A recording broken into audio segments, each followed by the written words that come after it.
नमामि दर्शकों, हाल ही में आपने आईआईटी जैम की परीक्षा दी होगी और अब आपके मन में जो दुविधा चल रही होगी कि आपका सिलेक्शन होगा या नहीं होगा। तो इसमें मैं आपकी जितनी सहायता कर सकती हूँ वो ये है कि मैं आपको कट ऑफ का आइडिया दे सकती हूँ। तो बात करते हैं आईआईटी जैम केमिस्ट्री की।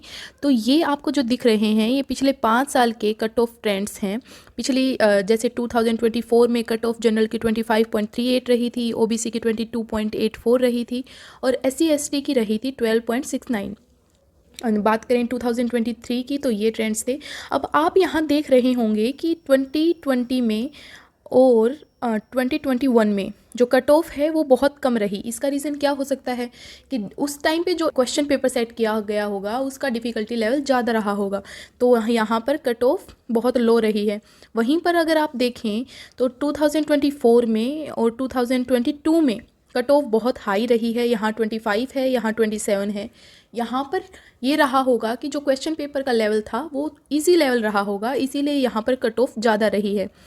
तो अब अगर हम बात करें इस साल के आईआईटी जैम के क्वेश्चन पेपर की, तो उसका मैंने जब अपने दोस्तों से बात की और मैंने वो क्वेश्चन पेपर देखा तो मुझे लगता है कि उसका difficulty level moderate to high था। तो अगर हम बात करें कट ऑफ्स की तो इस बार एक्सपेक्टेड है कि पिछले साल से कट ऑफ इस बार कम रहेगी। कट ऑफ है वो कई फैक्टर्स पर डिपेंड करती है। उनमें से पहला फैक्टर आता है लेवल, कि जो क्वेश्चन पेपर सेट किया गया है उसका लेवल क्या है, डिफ़िकल्टी लेवल क्या है। फिर आता है हमारा किस आईआईटी ने पेपर सेट किया है। जैसे अगर मैं आपको बताऊं कि 2024 में आईआईटी मद्रास ने सेट किया था, 23 में आईआईटी गुवाहाटी ने सेट किया था, 22 में आईआईटी रुड़की ने, 2021 में आईआईएससी बेंगलोर ने सेट किया था और 2020 में किया था आईआईटी कानपुर ने। तो जैसा कि मैं आपको पहले भी बताती रही हूँ कि आपको परीक्षा की तैयारी करने से पहले ये देख लेना चाहिए कि कौन सी आईआईटी आपका क्वेश्चन पेपर सेट कर रही है। जो लेवल होता है डिफ़िकल्टी लेवल वो आपको उस आईआईटी के प्रीवियस ईयर क्वेश्चन पेपर को देख के पता लग जाता है। तो आपको अपनी तैयारी भी उसी अकॉर्डिंग रखनी चाहिए थी। जैसे कि इस बार 2025 में आईआईटी दिल्ली ने आईआईटी जैम की परीक्षा कंडक्ट करवाई है। तो इस बार आपको तैयारी करते समय इस बात का ध्यान रखना चाहिए था कि आईआईटी दिल्ली पेपर कंडक्ट करवा रही है तो उसने पहले किस तरीके के क्वेश्चंस दिए हैं, कैसा उसका डिफ़िकल्टी लेवल रहता है। तो ये रोल होता है कि कौन सी आईआईटी क्वेश्चन पेपर सेट कर रही है। उसके बाद नंबर ऑफ़ एप्लीकेंट्स कितने हैं, कितने लोगों ने अप्लाई किया है, कितने स्टूडेंट्स अपीयर हुए हैं। उसके बाद सिली मिस्टेक्स। अब जैसा कि मैं आपको बता दूं कि आंसर की आ चुकी है और आपकी रेस्पॉन्स शीट्स भी आ चुकी हैं। तो वहाँ से आप देखेंगे तो आपको कुछ चीज़ों में झटका लगने वाला है, क्योंकि हो सकता है कि आपका आंसर 3 डेसिमल पॉइंट तक बताया गया हो, आपको हिदायत दी गई हो कि आपको 3 डेसिमल पॉइंट तक लिखना है, लेकिन आपने आंसर जितना आ रहा था उतना लिख दिया। यानी 8.333 की जगह आपने 333 4 और समथिंग लिख दिया, तो आपका यहाँ क्वेश्चन गलत हो गया। सिमिलरली इंथैल्पी के केस में आपने हो सकता है पॉजिटिव नेगेटिव साइन ना लगाए हों, तो रेस्पॉन्स शीट देख के बहुत सारे बच्चों ने बहुत सारी सिली मिस्टेक्स की होंगी। तो वो सिली मिस्टेक्स जो हुई हैं वो आपकी कट ऑफ को अफेक्ट करेंगी। तो कट ऑफ इन 4-5 फैक्टर्स पे डिपेंड करती है।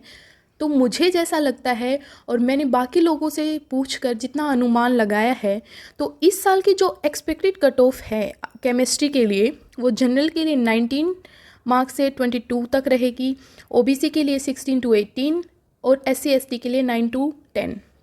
अब इसके बाद मैं आपको ओपनिंग और क्लोजिंग रैंक के बारे में भी थोड़ा बता देना चाहूँगी।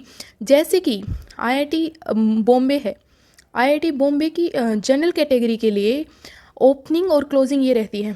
रैंक 1 पे ओपन होता है और 29 पर क्लोज। वहीं पे अगर ईडब्ल्यूएस कैटेगरी की बात की जाए तो ये रहती है 44 to 106।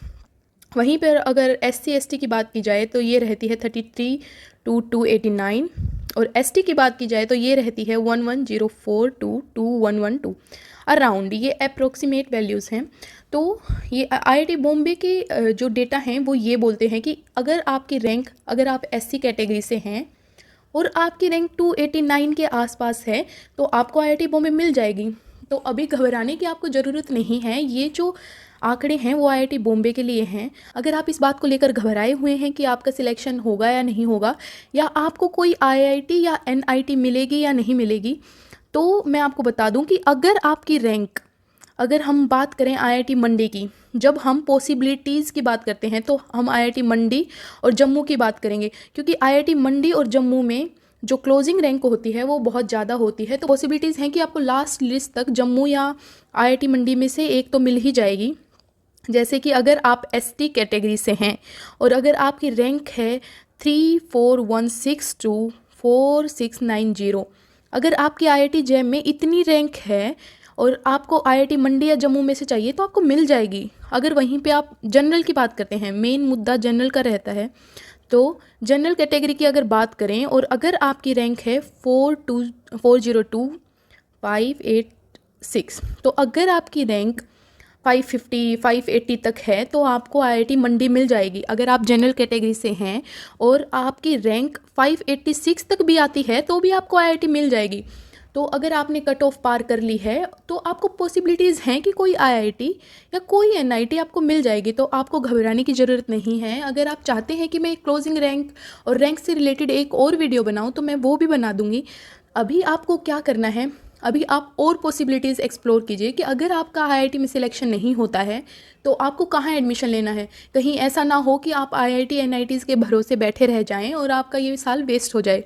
तो आप डीयू और बाकी जो यूनिवर्सिटीज़ हैं उनके लिए देखिए, उनके एंट्रेंस टेस्ट की तैयारी कीजिए और एक्सपेक्टेड कट ऑफ जो इस बार मुझे लगता है वो इसके बीच में रहेगी, क्योंकि पेपर का जो लेवल था वो ज़्यादा था।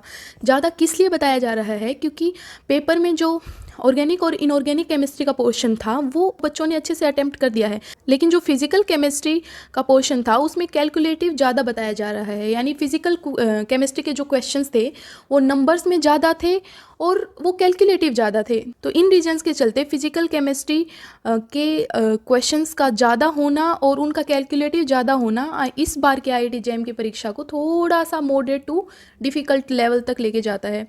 तो इसीलिए इस बार कट ऑफ पिछली साल के कंपैरिजन में कम रहेगी। तो अभी फाइनल रिजल्ट तक आप वेट करिए, तब तक बाकी यूनिवर्सिटीज़ के लिए ट्राई करिए। और अगर आप चाहते हैं कि मैं कोई और वीडियो बनाऊं ओपनिंग और क्लोजिंग रैंक्स पे, तो आप मुझे कमेंट बॉक्स में कमेंट करके बता सकते हैं। तो all the best from my side, और घबराइए मत, अदर एंट्रेंस टेस्ट की तैयारी करते रहिए और खुश रहिए।